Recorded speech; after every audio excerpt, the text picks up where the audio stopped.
Okay, it's been a week or so since we've gotten on here.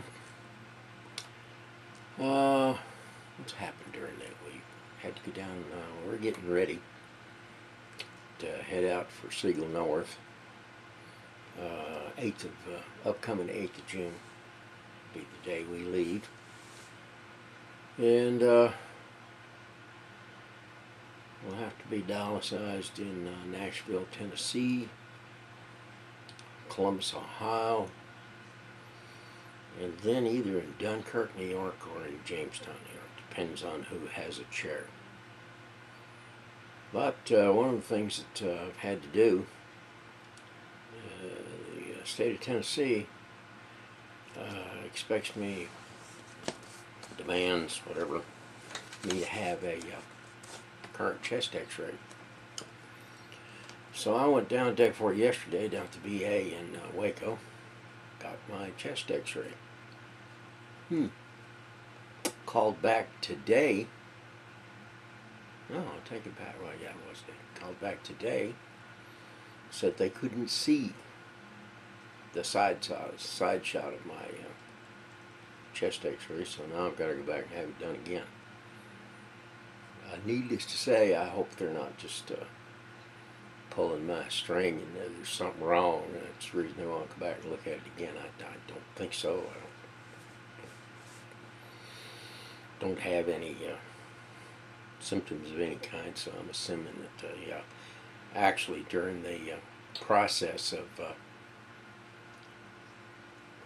taking the chest x-ray, my darling Tiana rang my phone. I was in the x-ray room with my arms up doing the side shot of my chest x-ray, and the phone rang, and I told the gal, well, that's my darling and it's probably important, and so I made her stop, and that probably fudged up the process.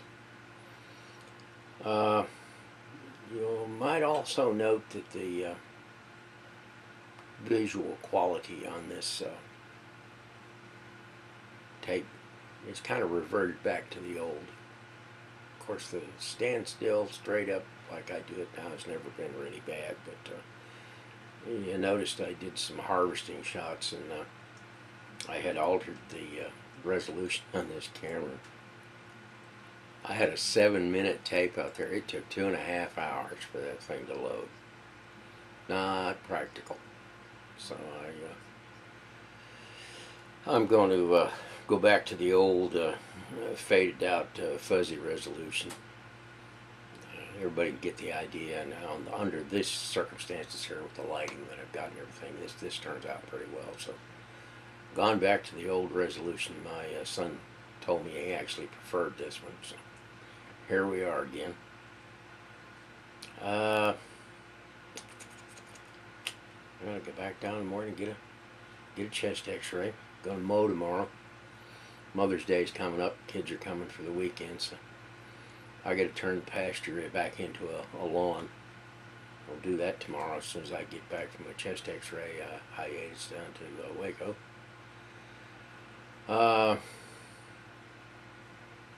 Everything's going pretty good. Really can't complain. Like I said, I'm looking forward to. I love it here in Big Star. It's getting hot. One day last week we had some neighbors over, and we cooked out on the back porch. And wouldn't you know that particular day it got up to about 95 in the shade, and Lord Almighty, it must have been 140 out there in the sun. I do have a little trick I do. These days when they say it's 92 degrees, a lot of times I'll take a thermometer out and lay it down on the ground in the direct sunlight and let that thing just run and see what the real temperature is. I've had them go to 135 out here. Well, the other day when we had the neighbors over for dinner, that was one of them days. It was hot, and got myself sick. I never have. I'm a transferred Yankee, come from New York State, so my formative years were made in a fairly temperate climate, and I never have really acclimated to the heat here in Texas, but in my younger days, when I was full of beans and young, I could handle it. But as I get older, it gets worse and worse. And now that I'm on dialysis, if it gets much over 85, and I stay out in it for any length of time, I mean, I'm sick for a couple of days. So I was sick for a couple of days. Actually, I was about a day and a half. It took me to recoup. But try not to let that happen again. I got to use my mind and stay out of that heat, and that's why the real reason, that is the primary reason that we go to New York. I call it Siegel North, up there at Randolph, and I'm looking forward to it because the heat's coming on down here, and I can't handle it. The thing that really stimulated me to get on tonight, I was at the clinic. And during our sessions down there, we have a television that we watch. And on the television, they've got cable, about 54 channels, 54, 55 channels. National Geographic, the History Channel, Discovery, the usual stuff. And also, they have Fox News, CNN, CNBC, which is their financial news. I believe that's it as far as news. But I was scrolling, or have been scrolling through the channels down there. I kind of float to try to find something that's going to hold my interest. 4 hours on that dialysis machine, if you don't have something that's holding your interest, it's like a lifetime. So usually I'll watch National Geographic or the History Channel, one of those. But then I will flip over to the news channels. And one of the things that has struck me about the news channels, particularly old Fair and Balanced Fox, I went through there today.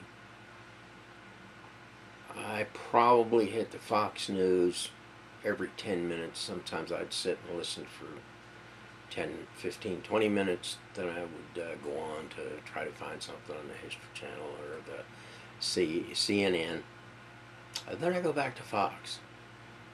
And every time that I went on to Fox, they were beating up on Obama. I mean, they never stopped all day long. I mean, no matter what kind of news it was. I mean, if some old lady's chicken out in Nebraska laid a double yolk or egg, they twisted that into something negative about the Democrats or Obama. I mean, I have observed that they don't have as many commercials as the other news channels. You go to CNN, they'll have 5 minutes of news and 7 minutes of commercials. You go to the financial, CNBC, same thing, commercial. You go to Fox, I mean, they don't have many commercials. They're not hurting for money. I mean, there's somebody out there with a tub load of cash that is financing that operation, and they are apparently financing it specifically to, run all over the Democrats and the present president. I have to assume if it was Bill Clinton, they'd be run all over him. I'm sure they did back in the day when he was in. Anybody that tells me that that's fair and balanced and it's not a right-wing plot is a fool, because that's what it is. I mean, the thing is there and financed by enough money so that they don't have to have any commercials to speak of. I mean, they do have some, but they don't have near the proportion of commercials that CNN and the other news services have, because evidently they don't need it. Their benefactors are pouring the money on and saying, go get them. Don't let up. We're going to make them look bad if it hair-lips the governor. And Obama has enough about him to look bad. Of course, not for the reasons that they're doing on Fox. I mean, he is, as far as I'm concerned, he's a closet conservative. And, we need to get another more populist president out there. But Fox News is what old Bill Clinton said it was. It's a right-wing conspiracy. It's just as sure as I'll get out because, like I say, as far as I'm concerned, the really two things that prove it is their content, and then the fact that they don't have to have any commercials. I mean, they just keep on gunning all day long. Now they do. They have, the hemorrhoid medicine commercials, the testosterone commercials, and they got a lot of these commercials where if you've got $800 income, they'll give you $1,000 for the bank. That's dumb. It's like loan sharking. It seems like they have a lot of that kind of stuff. But Fox News is fully financed by somebody outside the commercial world, and I don't think it's fair.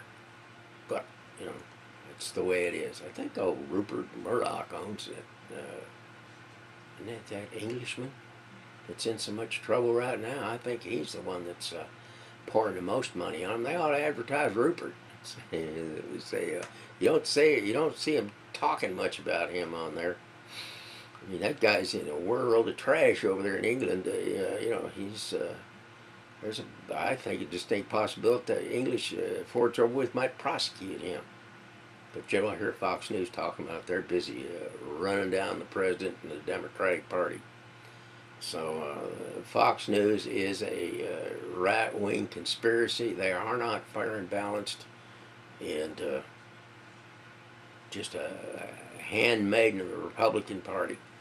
So, said my piece. I hope this loads fairly fast. Getting ready to go to New York. Looking forward to it. It's going to be cool there. In fact, it snowed up there the other day.